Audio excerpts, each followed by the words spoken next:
There are moments when the world holds its breath, when time doesn't just slow down, it stops. And in one quiet courtroom in Oregon, it happened. No one expected the interruption. No one imagined that a 10-year-old boy would rise from the shadows of the gallery and shatter the silence with a single sentence that would turn a murder trial upside down. But this isn't just a story about crime and justice.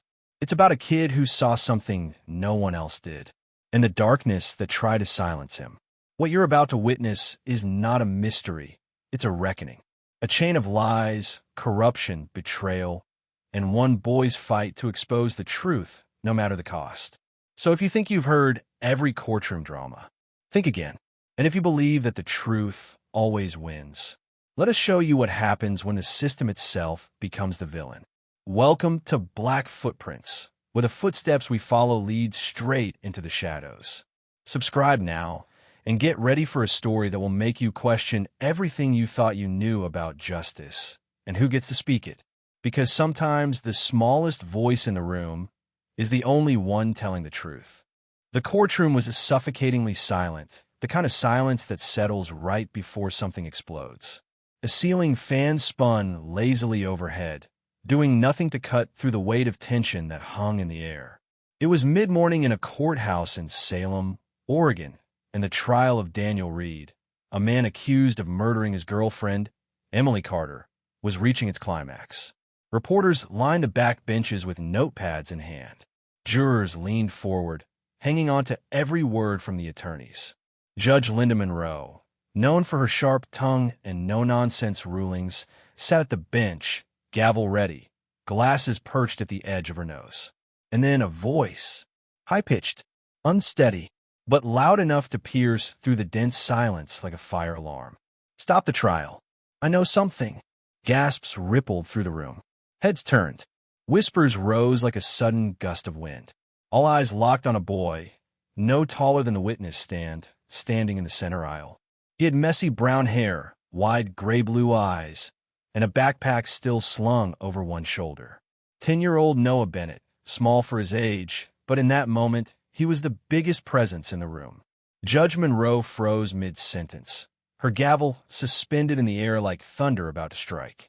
"Who is that child?" she snapped, scanning the room with narrowed eyes. The bailiff moved toward him, but Noah didn't flinch. "You can't throw me out," he cried, voice cracking but firm. "You're about to send the wrong man to prison. Daniel Reed didn't do it." The words landed like a slap across the face of everyone in the courtroom.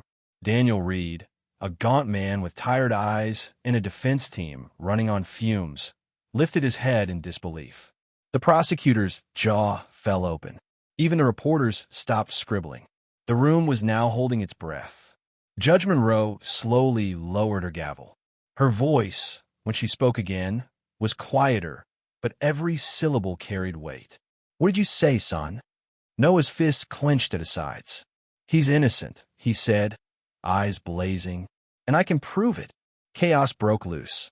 Spectators muttered furiously. The courtroom buzzed like a shaken hornet's nest. The judge slammed her gavel down again and again, demanding order, but her eyes never left the boy. She wasn't just angry, she was intrigued. "Bailiff," she said, pointing, "take the boy to my chambers." Now, as Noah was gently ushered from the room, he glanced over his shoulder. Not with fear, with purpose, with the kind of focus that no 10-year-old should ever have to carry. But somehow, he did. Daniel Reed met his gaze briefly. His lips parted like he wanted to speak, but couldn't find the words. The heavy oak doors closed behind them with a resounding thud, sealing the courtroom in stunned silence. For a moment, no one moved. The air seemed thinner. Something seismic had shifted. A child had just interrupted a murder trial, claiming to hold the truth. And nobody, not even the judge, could look away. It wasn't just shocking. It was a jolt to the heart of a justice system. Because sometimes the truth doesn't come from experts or lawyers. Sometimes it comes from a voice no one expects to speak. The summer sun hung low in the sky, casting long golden beams across the sleepy town of Oak Ridge, Oregon. It was the kind of day that smelled like cut grass and bike tires on hot pavement. 10-year-old Noah Bennett zipped down Maple Lane, his backpack bumping against his shoulders and his sneakers pumping hard against the pedals. His mom, Megan, had just finished another double shift at the hospital and reminded him, for the 100th time, to be back before dinner. He waved her off with a grin and headed straight for the park. Noah wasn't like most kids his age. While others were busy chasing soccer balls or collecting Pokemon cards, he was fascinated by stories with twists, detective novels, true crime podcasts, courtroom dramas on TV. His mom called him an old soul with a steel trap memory. He could remember license plates from months ago and recite every street name between their house and the grocery store. It wasn't a superpower. It was just how he was wired. That afternoon, as he coasted through Lincoln Park, he noticed something strange near the edge of the lake. At first, it looked like an ordinary argument, just a man and a woman talking tensely. But Noah's gut told him otherwise. The woman had long blonde hair pulled into a ponytail. She kept stepping back, arms crossed defensively. The man, tall and broad-shouldered, wore a baseball cap low over his eyes. His body language was aggressive, gesturing wildly, pacing in short, angry bursts. Then, without warning, he grabbed the woman's arm and yanked her toward a nearby sedan. Noah instinctively swerved off the path and ducked behind a row of hedges. His eyes narrowed. He could see the car clearly now, a dark blue Toyota Camry with a dent on the left rear bumper and a sunflower-shaped keychain swinging from the rearview mirror. The woman struggled, shaking her head, but the man shoved her inside and slammed the door. He glanced around, paranoid, almost panicked, before jumping in and speeding off. Noah's heart pounded. He hadn't moved a muscle, but his brain? It was already working. That was weird, right? Definitely not just a lover's quarrel. It felt wrong, like something bad was about to happen, or maybe already had. He rode home slowly, wheels turning in his head even faster than the ones beneath him. At dinner, he told his mom what he saw.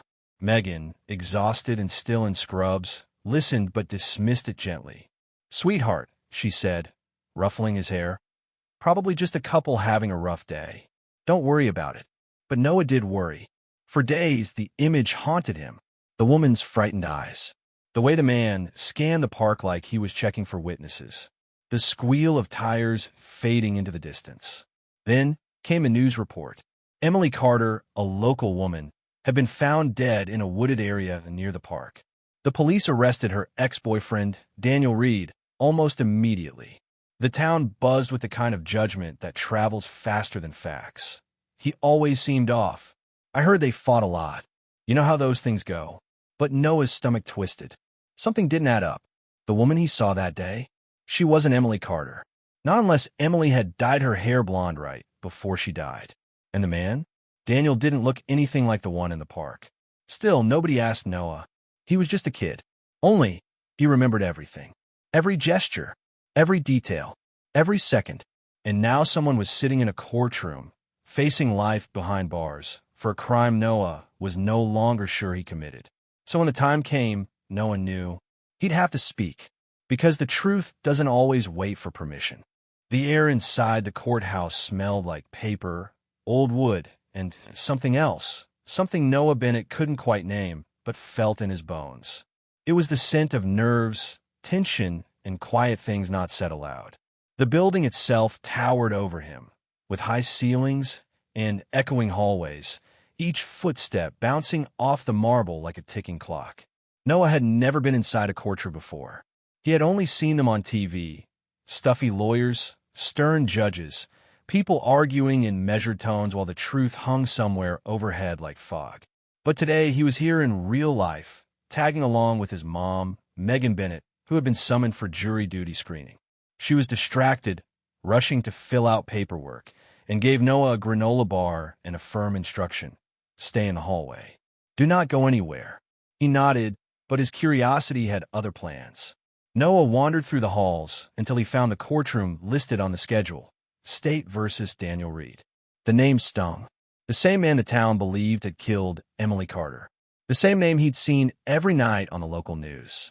The same man he couldn't stop thinking about since the day he saw a woman forced into a car at Lincoln Park. The doors were slightly ajar. Noah slipped inside, ducked behind a row of spectators, and settled into a seat in the back. The room was packed. Lawyers shuffled through folders, jurors sat rigid, and cameras blinked from the media gallery. But Noah's eyes were fixed on the man at the defense table. Daniel Reed sat with slumped shoulders, pale and worn, like someone who hadn't slept in weeks. He didn't look angry. He looked broken. As the prosecutor laid out the timeline, the evidence, the motive, Noah scribbled notes in his little notebook. His heart thudded in his chest. Then came the moment everything shifted. Daniel was called to the stand.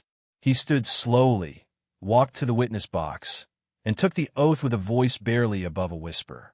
He looked out across the courtroom, not at the judge or the jury, but into space, as if he were somewhere else entirely. And then Noah saw it.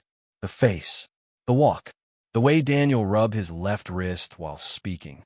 This wasn't the man Noah had seen in the park that day. His brain screamed the truth, but no one else seemed to hear it. The prosecutors talked in absolutes. The jurors nodded. The case was building like a rising tide, and Daniel Reed was about to be swept away in it. Noah's fists clenched around his notebook. His breath came fast. His mind raced with memories. The dark blue Camry, the dented bumper, the sunflower keychain, the woman's blonde ponytail. They weren't coincidences. They were clues, and no one in this room had them. He stood up, heart hammering against his ribs. "Your Honor," he shouted. 100 heads turned. The sound of his voice shattered the courtroom's rhythm like a rock through glass. "I need to speak. Please," he said louder this time. "This man didn't do it. You got the wrong guy." A murmur spread like wildfire. The bailiff jumped to his feet. Megan burst into the room, her face pale as paper. The judge raised her gavel but paused, eyes narrowing. "Who is this child?" she asked. Noah's voice shook but didn't break. "My name is Noah Bennett. I saw something no one else did. I was at the park the day Emily disappeared. And the woman I saw, she wasn't Emily." Gasps filled the room. The defense attorney sat forward in his seat. Daniel turned, mouth open. Time seemed to stretch and snap all at once. Noah stood there, small in size, but suddenly bigger than every adult in that room. Because when you know the truth, even if you're just a kid, sometimes you have to be the one to say it out loud, even if the whole world isn't ready to hear it yet. The first time it happened, Noah thought he imagined it.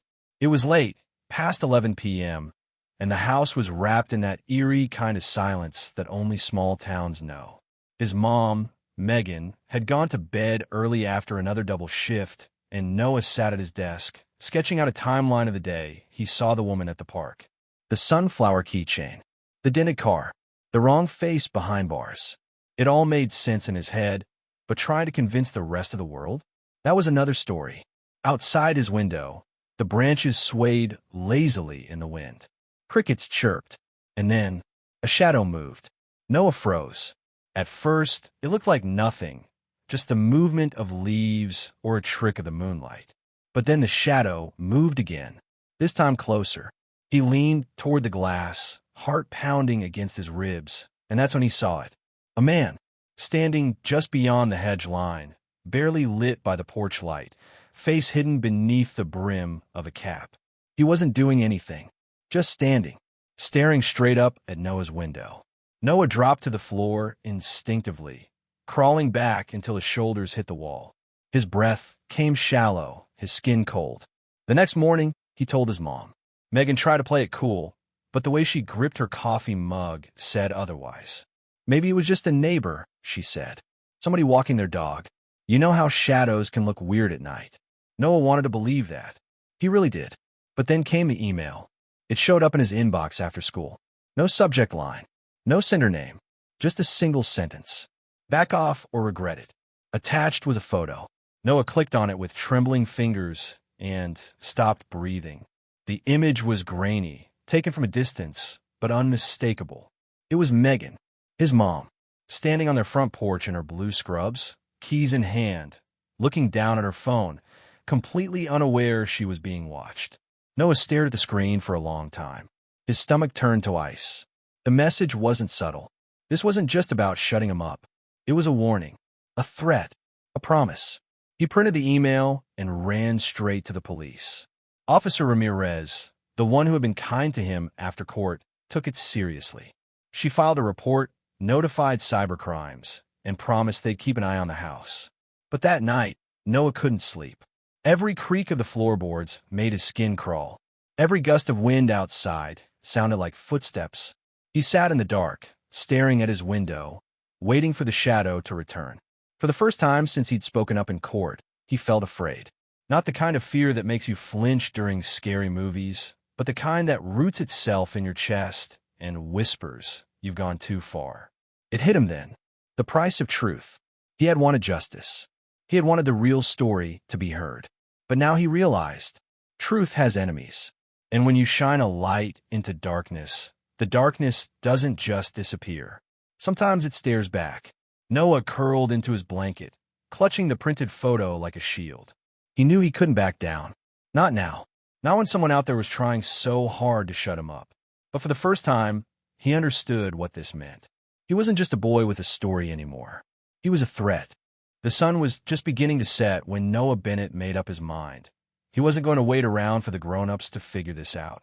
Not when someone was out there watching his house. Not when a man was sitting in jail for a murder he didn't commit. Not when every thread of this twisted puzzle kept leading him back to one name. Tyler Grayson. It had started as a hunch.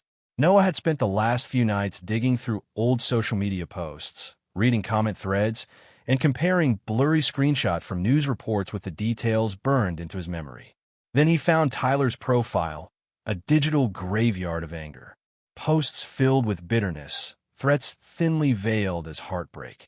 Just days before Emily Carter disappeared, Tyler had written, "Some people think they can walk away and be safe. They're wrong." Noah's blood ran cold when he read it. The photo on Tyler's profile sealed it. He was leaning against a navy blue sedan, sunglasses on, arms folded like he thought the world owed him something. And there was the dent on the rear bumper, just like Noah remembered from the park. Not just similar, exact. He knew what he had to do. Noah packed his backpack with a notebook, his tablet, a flashlight, and, just in case, a peanut butter sandwich. He scribbled a quick note for his mom, pretending he was headed to the library, and pedaled out toward the edge of town. The place he was going wasn't on any tour guide. An abandoned storage facility down by the river, once used for shipping supplies, now just a cluster of rusting units forgotten by everyone. Everyone except, maybe, Tyler Grayson. Noah had spotted the sedan earlier that afternoon, parked near the old tire shop on 5th Street.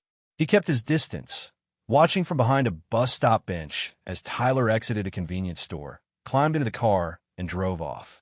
Noah jumped on his bike, heart racing, legs burning, and tailed him.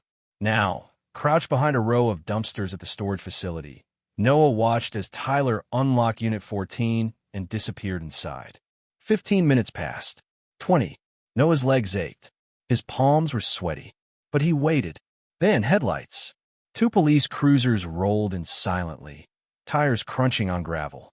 Officer Ramirez stepped out first, one hand on her holster, eyes scanning the lot. She'd gotten Noah's anonymous tip. He hadn't dared send it under his real name.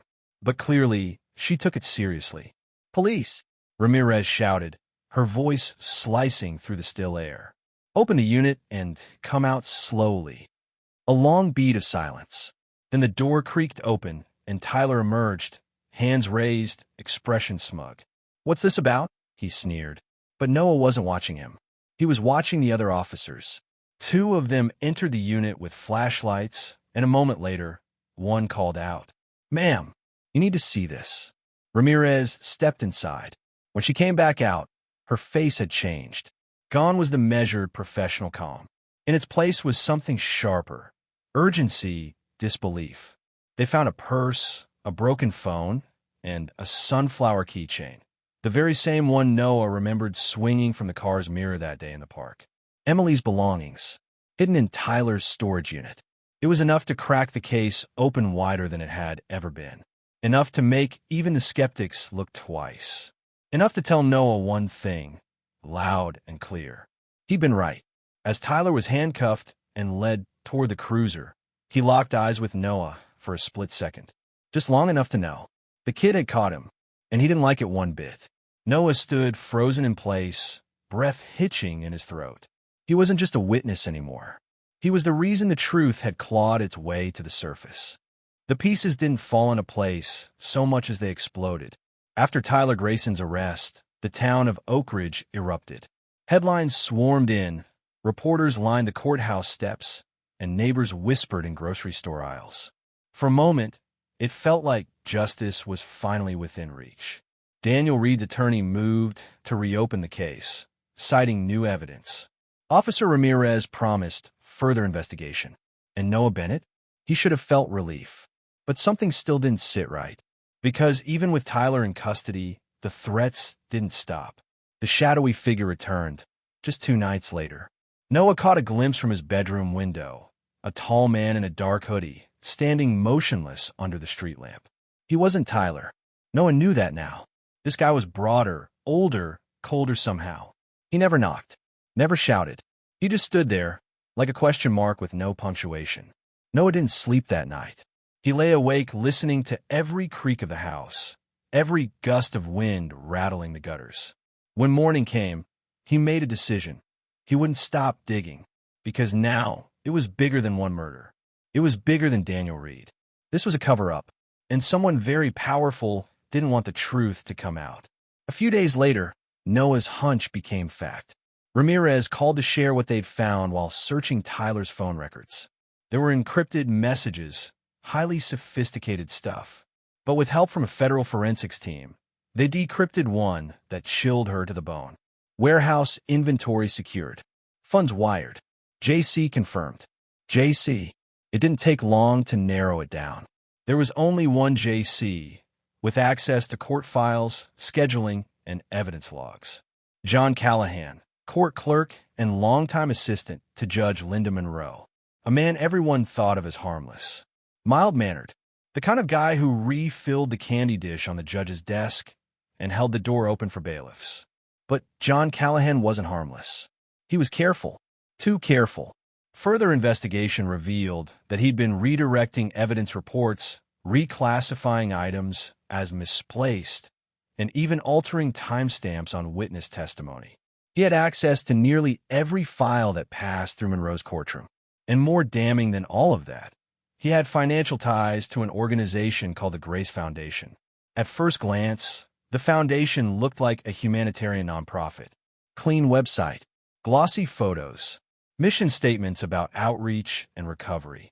But behind the scenes, it was a shell, a laundering front for human trafficking and black market transactions. And John had been paid, handsomely, for his role in keeping their secrets buried. The news spread like wildfire. Oak Ridge, a town that prided itself on trust, shook at its core. Parents pulled their kids from jury observation week. The judge issued a statement expressing shock and betrayal. But Noah remembered the way Callahan used to whisper in her ear during recess breaks. He wondered if she was shocked or just relieved she hadn't been caught too. People had believed the system was slow but fair. Now, they weren't sure it was fair at all. Noah felt it deeply, the hollow in his chest where belief used to sit. He had stood in a courtroom demanding justice, only to discover that someone inside that very system had been working to suppress it. Callahan was arrested, indicted on multiple charges, including obstruction of justice, evidence tampering, and conspiracy. But the damage was already done. The boy who had once believed in good guys and bad guys now understood the truth.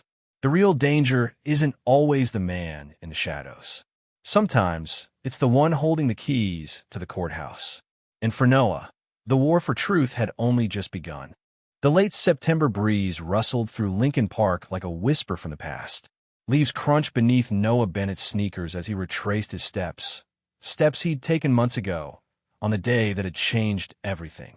The day he saw a woman being dragged into a navy blue sedan. The day that still echoed in his dreams. Only now, the picture in his head was starting to change. He wasn't just looking for justice anymore. He was looking for her. It happened by accident, like most important discoveries do. Noah had come to the park hoping for clarity, maybe even peace, but what he found was a glint of metal half buried beneath a pile of dead leaves near the trail's edge. He crouched down and brushed the debris away with careful fingers. It was a bracelet. Tarnished silver, bent slightly at the clasp, and hanging from its center was a small sunflower charm. Delicate, worn, but unmistakable. His breath caught. He knew that bracelet. He'd seen it in photos of Rachel Adams, Emily Carter's best friend. The woman who, after Emily's death, had gone on every local news station, lit candles at vigils, and promised the world she wouldn't rest until justice was served. And then she vanished. Noah had always wondered why her name faded from the headlines so quickly. People assumed she moved away, too grief-stricken to stay in town. But something about that had never felt right. Especially now. Especially with the bracelet in his hand. His mind raced. Matching timelines, faces, memories. The woman in the park that day. She had blonde hair. Emily Carter was a brunette. But Rachel? Rachel had been blonde for years. What if the woman being forced into the car that day hadn't been Emily at all? What if it had been Rachel? Noah stood frozen under the weight of realization. If Rachel was the woman he'd seen, then she'd been in danger long before anyone thought to ask where she went. And if she was taken, not missing, not moved, but silenced, that changed everything. It meant Rachel knew something. Something too big, too dangerous to let her speak. He ran home, clutched the bracelet in his hand like it might disappear if he let go. He pulled up old articles, news footage, interviews. He watched every video Rachel had ever recorded. Watch her eyes, the way her voice cracked when she said Emily's name. But what struck him most was a quote from her final post, just days before she vanished. "The truth is bigger than any of us. If I go quiet, it wasn't my choice." Chills ran down his spine. Noah called Officer Ramirez immediately. Within hours, the bracelet was in police custody, and an official search for Rachel Adams was reopened. But even as the wheels of justice slowly turned, he felt the knot in his chest tighten. Because Rachel wasn't just a missing person anymore. She was the key. The only person who might have seen what happened. The only one who could confirm who took Emily, or whether Emily had even been the first target at all. And now, Noah knew something that made his blood run cold. If Rachel had been silenced for what she knew, then whoever was behind it wasn't just trying to get away with murder. They were trying to erase anyone who dared to speak the truth. And Noah, with a bracelet in his pocket and too many questions in his notebook, had just painted a target on his own back. The morning Rachel Adams was found, the entire town of Oak Ridge seemed to exhale for the first time in months. It was Officer Ramirez who made the call. Her voice, normally clipped and professional, carried something else that day, something softer. Hope, maybe, or relief.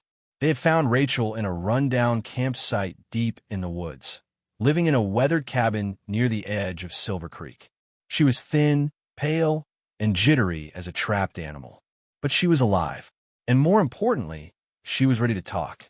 What she told them unraveled the final knot in a web of lies and fear. Rachel had witnessed Emily Carter's murder. She had gone to confront Tyler Grayson, begging him to leave Emily alone. What she didn't know was that Tyler had already crossed a line he couldn't come back from. When Rachel threatened to go to the police, he panicked. He dragged her into his car, intending to silence her like he had Emily.